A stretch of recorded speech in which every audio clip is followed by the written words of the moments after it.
Good evening, colleagues. There is a piece of good news to share, and it comes in blue and in over 1,400 pages. This year, the book Rescue of Business in Europe came out with Oxford University Press. It is a volume comprising the results of the ELI project on rescue of business in insolvency law. Rescue of business has been a topic that has become more and more important over the last decade. And unfortunately, it couldn't be more topical than it currently is. With the COVID crisis, tens of thousands of businesses in Europe find themselves in economic distress. And projects like this are badly needed in order to help them survive. But I will first introduce the distinguished panel. Here with me today are Professor Bob Wessels, who is Professor Emeritus of International Insolvency Law at the University of Leiden in the Netherlands, and Professor Stefan Maddaus, Professor of Civil Procedural and Insolvency Law at the Martin Luther University of Halle-Wittenberg. Bob and Stefan were both the ELI reporters of this project, and immense thanks, gratitude is owed to them. But not less to Gert-Jan van Boon. He is PhD researcher at the University of Leiden, and he assisted the project reporters throughout the project, including with the delivery of the book. And let me make a personal remark. It was absolutely delightful the way we always cooperated with Gert-Jan, who was reachable more or less 24/7 and was so committed to this project. The European Law Institute has also invited a guest of honor, Professor Ignacio Tirado. Professor Tirado is Secretary General of the International Institute for the Unification of Private Law, UNIDROIT, in Rome. And he's a good friend of ELI. And the reason why many participants are joining late is that on the other channel, our other Zoom channel, we're just presenting a joint project ELI has with UNIDROIT. So UNIDROIT is a very important partner for the ELI. He's also a colleague in insolvency and restructuring law. Professor Tirado has been a consultant to the World Bank and to the IMF. However, he's here with us in his academic capacity. He's Professor of Commercial, Corporate and Insolvency Law at the Universidad Autónoma of Madrid. And finally, we have the pleasure of Professor Tatjana Josipovic. She is Professor of Civil Law at the University of Zagreb in Croatia. Professor Josipovic is a very important person for this project because she has been involved in this project as the chair of the members' consultative committee. So she was basically the link between the project team and the ELI membership.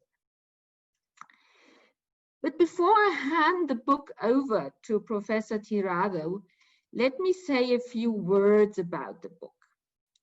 For the first time in its not too long history, the European Law Institute has initiated a study in the area of insolvency law. The study has resulted in 400 pages and huge and impressive work on business rescue in insolvency law, based on the reporters' ideas, fueled with over 300 pages of international recommendations from some 15 standard-setting organizations, such as ANCITROL, and some 600 pages of instructive comparative national commentaries. The initiative grew in New York in early summer 2013 at an ELI annual meeting. I saw Bob Wessels there presenting his impressive work, which he had conducted for the ELI. And so he and I liaised, and we decided that it's absolutely necessary to create something similar for Europe. So talking about the developments in 2013, We both felt the time was right for an independent comparative study. The application was supported by the ELI Council in September 2013, and it didn't take too long for the project team to put on the table really impressive results. They include an ELI instrument, a national inventory and normative reports, as well as an international inventory report on recommendations from standard setting organizations, as I already mentioned. And all this has had some impact. I will just list a few highlights. The report has been presented and discussed by the UNCITRAL Working Group number 5 on insolvency law, various occasions. In 2018, the UK government report on rescue opportunities for financially distressed companies explicitly referred to the ELI instrument. In particular, the report mentions the discussion about the so-called absolute priority rule versus relative priority rule, elaborated on in the ELI instrument. Just recently, in August 2020, in a ruling by the Lithuanian Court of Appeal, the court draws on the ELI instrument. In an English translation, the court writes, "Insolvency law should be applied in such a way as to ensure the protection, maintenance, and prompt withdrawal from the market of viable companies facing insolvency problems. The rescue of business in insolvency law, a review by the European Institute of Law, recognizes that when a debtor's business is viable, rescuing it maintains a viable economic structure, including jobs, and refers to the instrument extensively."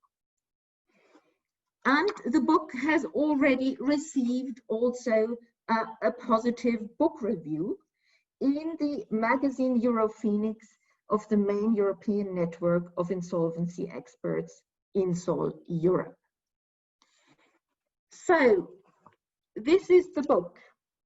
This is the opus magnum that is the outcome of all these endeavors. And it is a special pleasure for me and an honor for ELI to present the first copy of the book to Professor Serrado, who has been asked to share with us his first impressions. Please, Professor Serrado Ignacio, I hand it into the camera. Thank you very much, Christiane.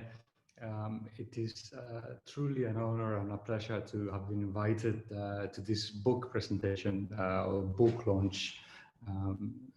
Hello, everyone from Rome. I hope you can see me well. My computer says my connection is a bit unstable. Can you hear me? Yes, okay. All right.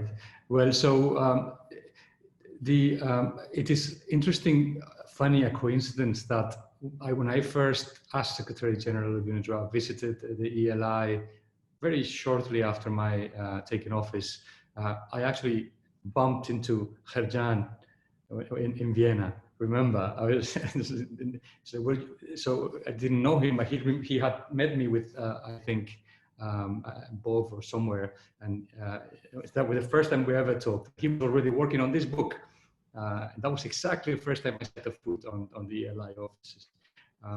The ELI is today to be thanked by all the European insolvency community, and it's to be congratulated. It's to be congratulated for everything that regards this book and this work. First of all, congratulations on starting the work on insolvency. I must confess I have some envy here because, you know, UNIDROIT divides up the work with our sister organizations, UNCITRAL and The Hague.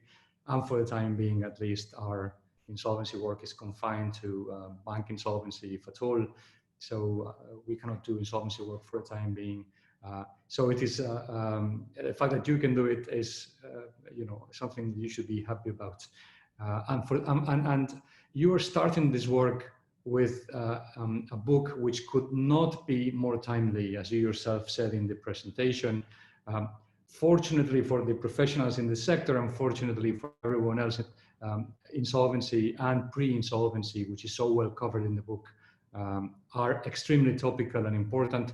They were when the process started because of the creation of the directive, of the drafting process of directive, and this is extremely topical now after the directive has been approved but not yet implemented, because it offers extraordinary guidance to countries to implement a very complicated matter, which is so well explained in the book. One of the main features of this book is that it puts on paper very complex concepts in a very clear manner, which is very easy to understand.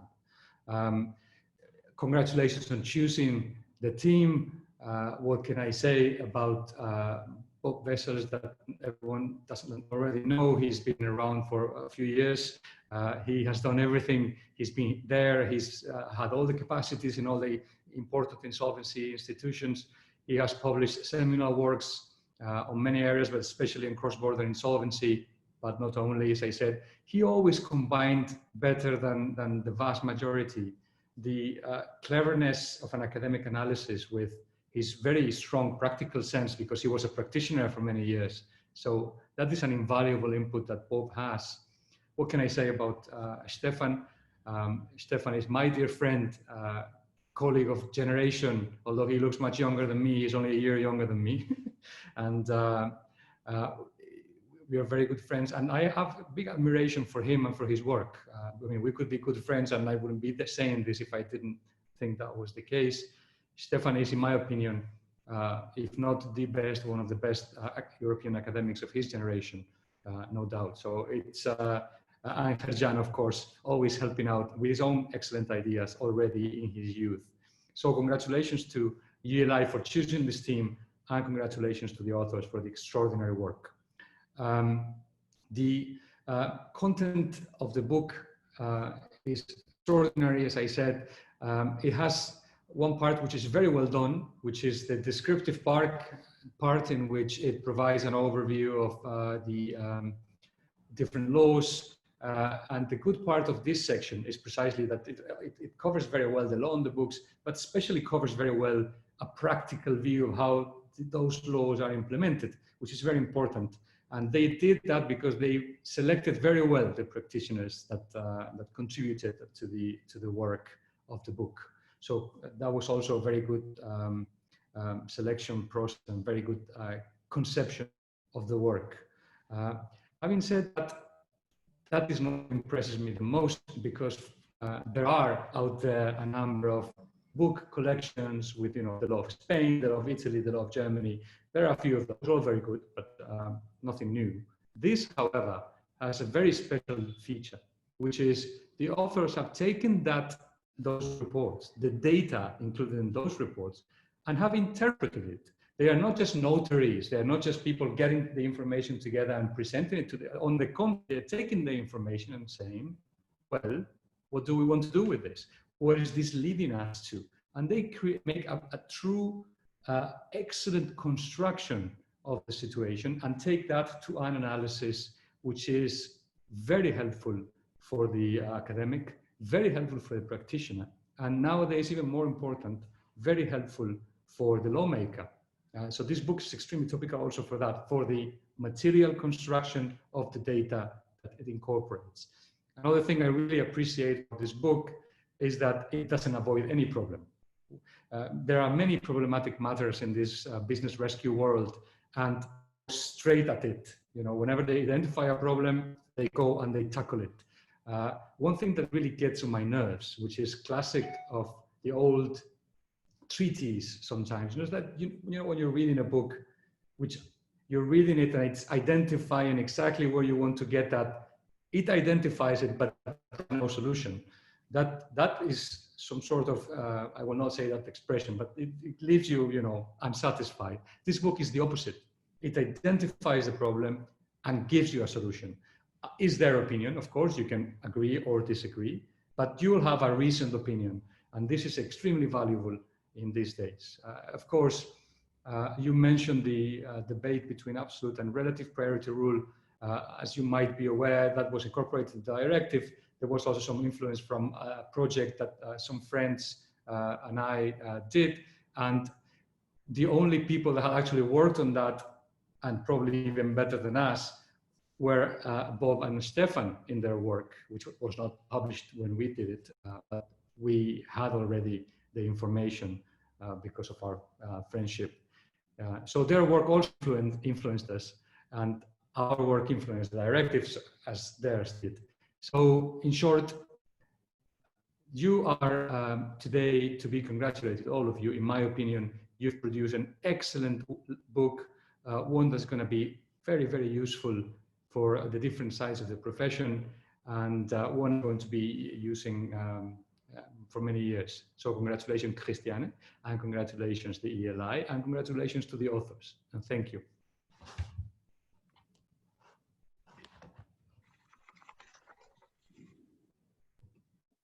Thank you very much, Ignacio. That was really touching. And thank you very much also for reminding us of the great influence the work has had on the directive. The Commission was an observer on the work of the team from the very first moment. And so we know very well that the work of this team, as your work, has had a great influence on what we see now on the table. So I think I now hand over to our great reporters. Thank you. Thank you very much, Ignacio, for your words and your thoughts and the compliments that you gave for the book. And we understand that in the meanwhile, the book is already shipped to you, but also to the UniDroit library. And I hope to see once when we can travel again, that many of the private law oriented people, either in the audience or scholars that are coming to Rome, will also understand that the idea, this is bankruptcy law, I don't care. No, these are our thoughts on certain parts of the framework of a new vision on business rescue. But many times they are closely connected to security rights or civil proceedings that are typically in the area of private law. So I hope that the book also can further build bridges between the two sort of silos between insolvency law on the one hand and general private law on the other. Indeed, as Christiane said, there are already institutions like the Court of Appeal, I think it was in Lithuania, and the legislator in the UK that has sniffed some issues in our study. For them, there's a huge challenge ahead. We just said something about the new directive on restructuring, preventive restructuring. It has to be implemented in June next year. That means that in many rooms of national legislators, the directive is on the table, and especially the fact that the directive gives roughly about 70 options to choose. And what we provide is a solution. You can think differently, as Ignacio said, but it is a solution that legislators can use to improve their system. Let me now ask my dear friend and co-reporter Stefan Madaus to briefly reflect on how the book may assist policymakers, especially in these days when the challenges of COVID-19 are felt every day. Stefan. Thank you, Bob. Thank you, Christiane, for the nice introduction, and thank you most of all, Ignacio, for your warm words and welcome. I was a bit afraid, not much of course, but a bit afraid what you might find in the book now that you read it. Of course, it is a book that has not been written or wasn't written in a sole cabinet where Bob and I spent a week or so, but not much more. But it was it developed and it was written while we were traveling and talking and discussing and presenting and getting feedback. So the outcome is hopefully fitting for many, but of course it wasn't a secret work. It was influenced by many people, by talks and discussions with many people, including such eminent scholars like Ignacio and others. So I'll take my time quickly to just reflect on what is in the book actually. So it was mentioned a couple of times, but the origins of the book are the law reforms that happened at the end of the financial crisis 8 to 10 years ago.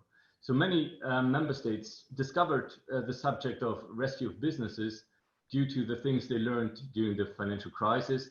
They updated their legal framework, and it was often the insolvency framework that was the place where these updates were made. So it was Bob's idea and Bob's initiative to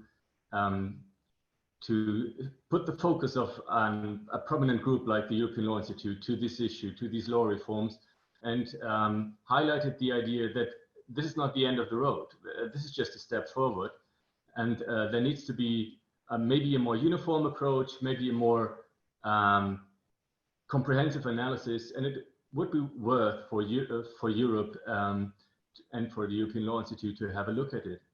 And I'm happy to say that the Law Institute agreed, and we were set on a boat and sailed. And what we did was we first had to canvass what's out there now in Europe. So the first thing we did, and that is the larger part of the book actually, is the analysis of what happened on the ground. So what was the new law on the books in member states, and how was that new law applied? Was it applied at all? Was it ignored?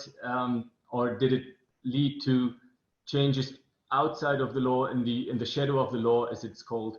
So that was the challenge, and we approached the challenge by gathering national reports and selected 13 member states that we found representative for the whole group. But we didn't stop there. We decided that it would be necessary to have an actual analysis, so a comparative report. And this is where things got very interesting, at least for me.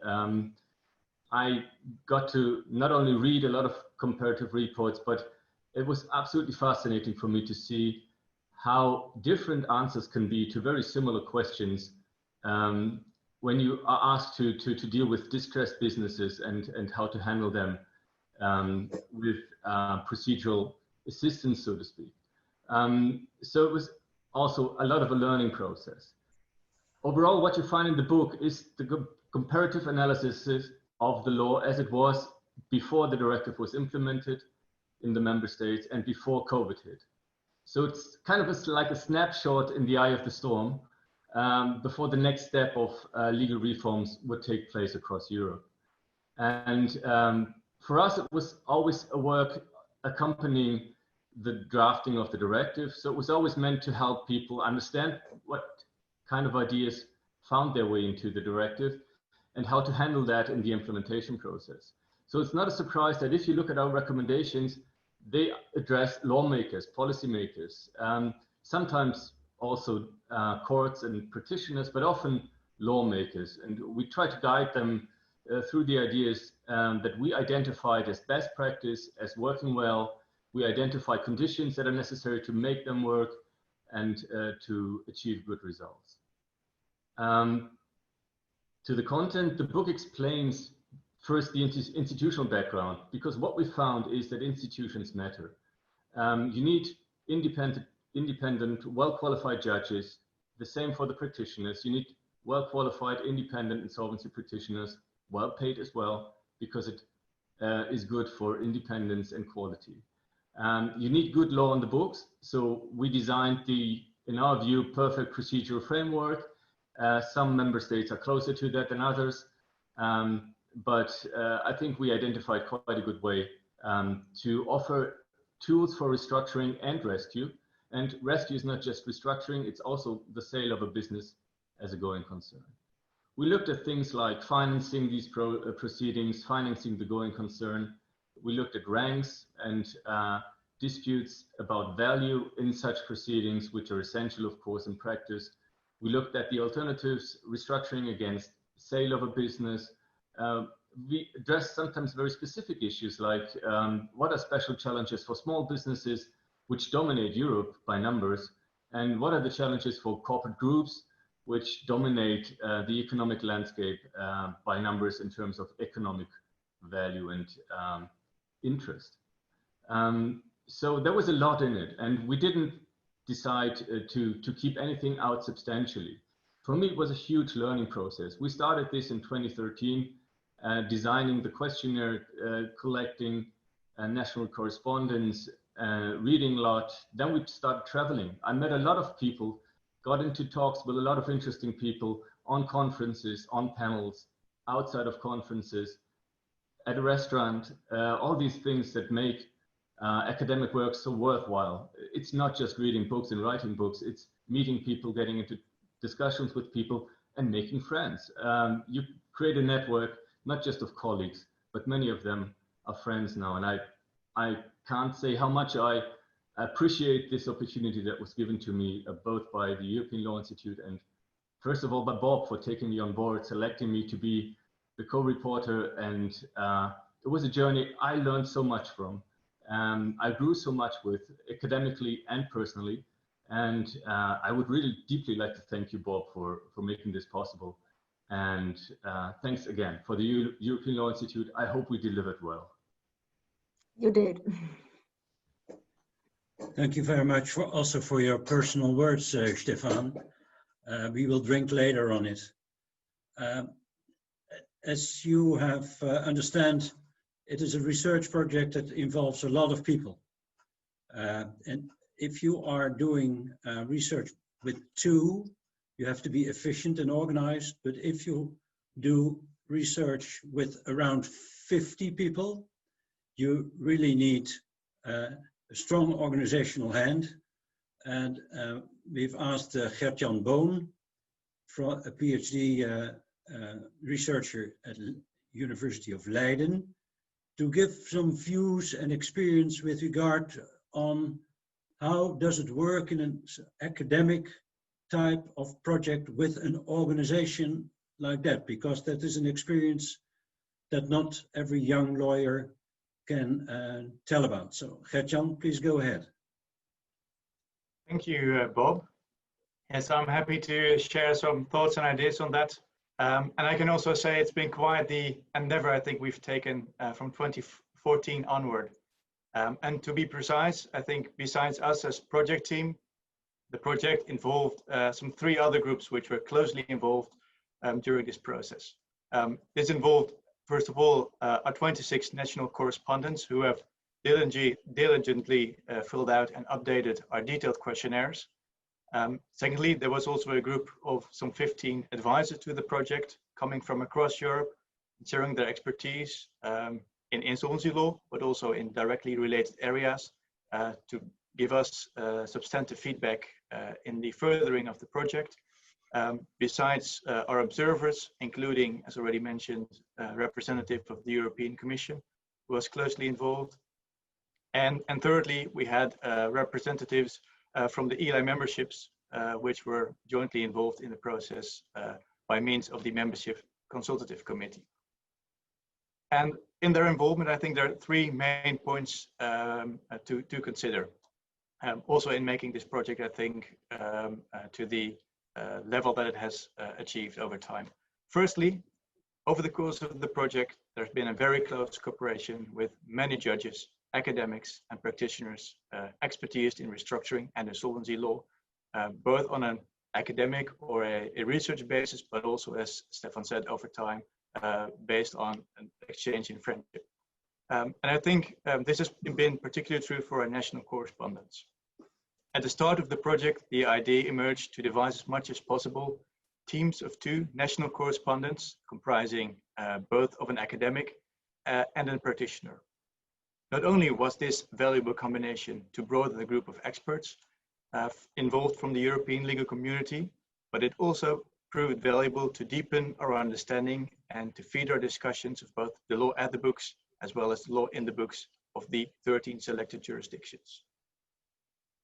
Secondly, I think an initiative as the Business Rescue Project takes a great amount of communication. At least that's what we have experienced in our process. Communication is key.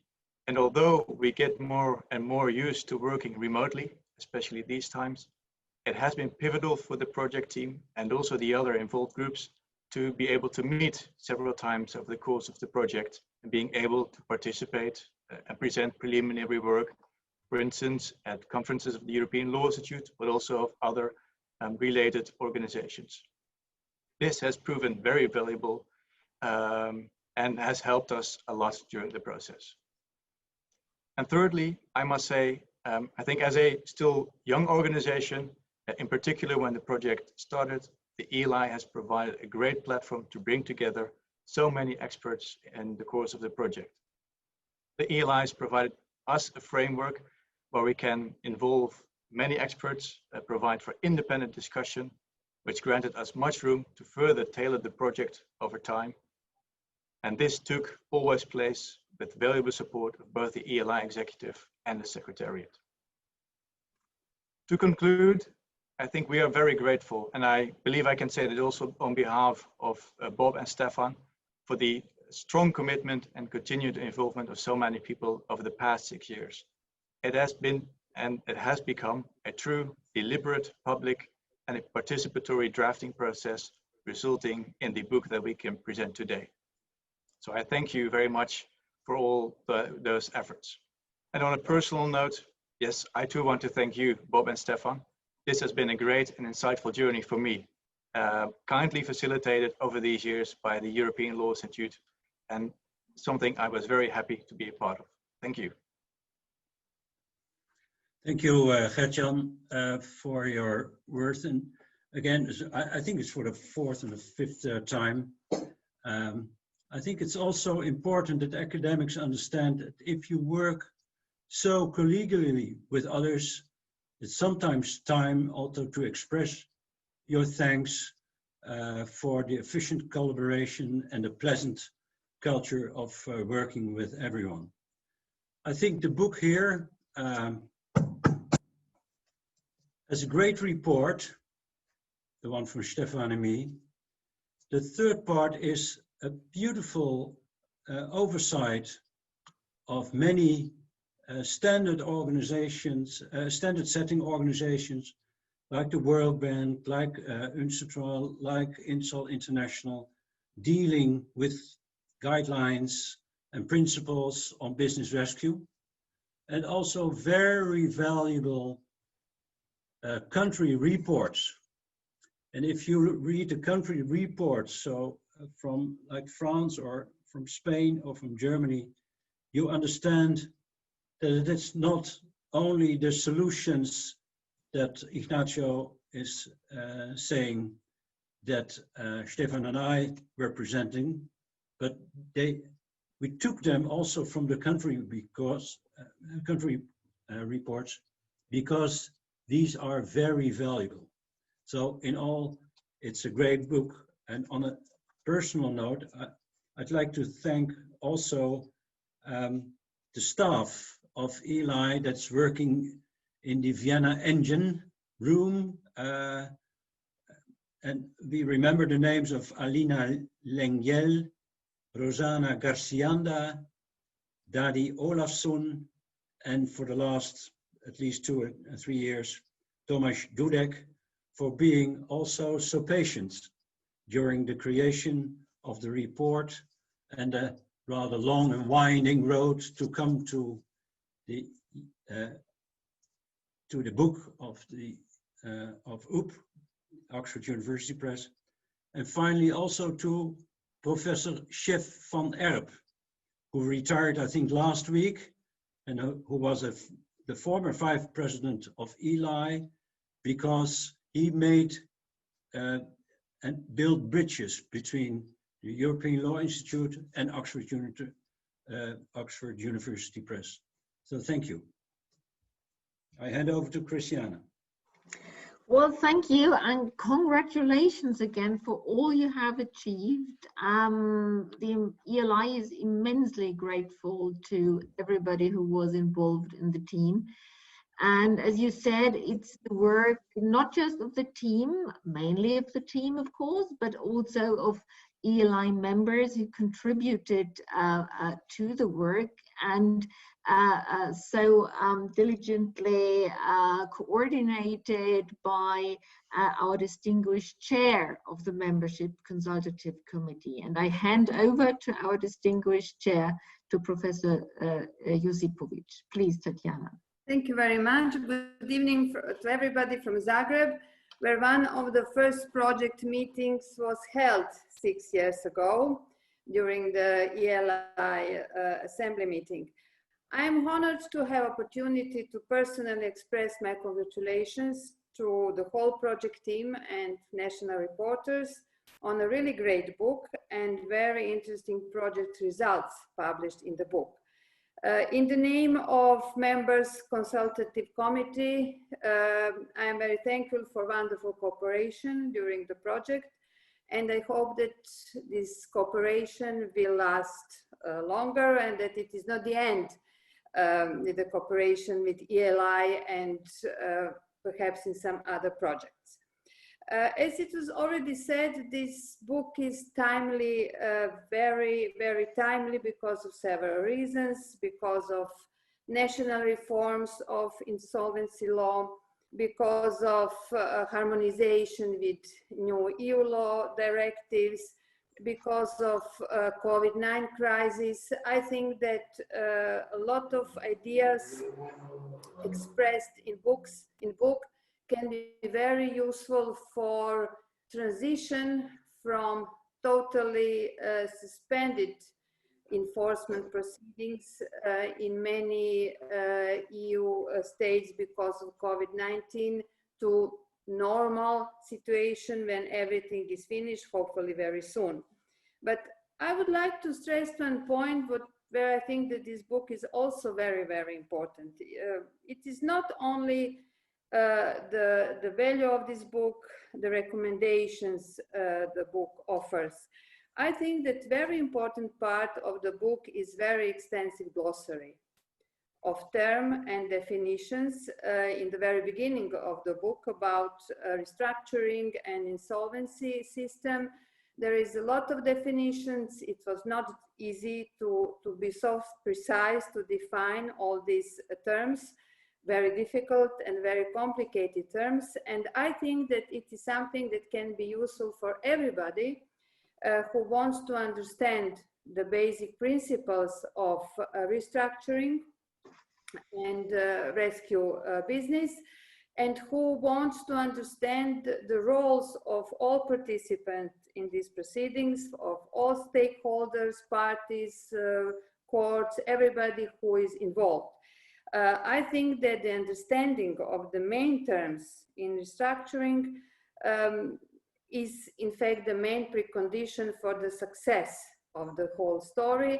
And this is something what the authors of recommendations stressed already in the first recommendation on the very beginning of the book. So I'm sure that this book will be very, very helpful for all parties involved in restructuring or insolvency system.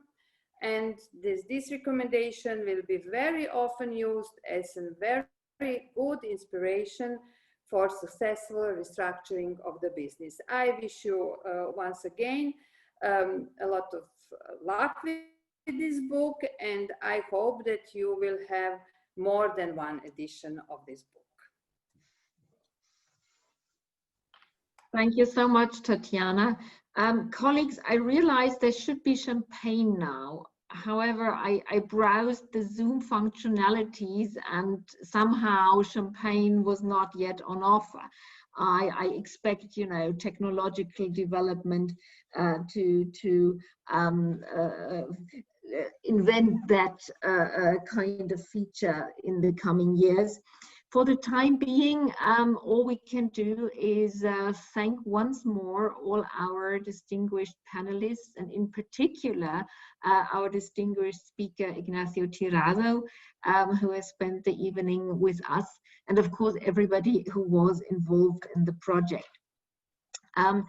Dear colleagues and members of the ELI, assume, of course, that all of you have already ordered this volume. However, should there be one or two among our participants of tonight who haven't yet done so, please be reminded that ELI members receive a 30% discount on all OUP books published here in this series, and also on other OUP, many other OUP publications. All details are found on the ELI website. So make sure you fill in the order form still today. And with that, I wish us all a good evening, and I close today's meeting. Hope to see you all again tomorrow morning at the second day of the annual conference. Thank you very much, and goodbye. Bye-bye.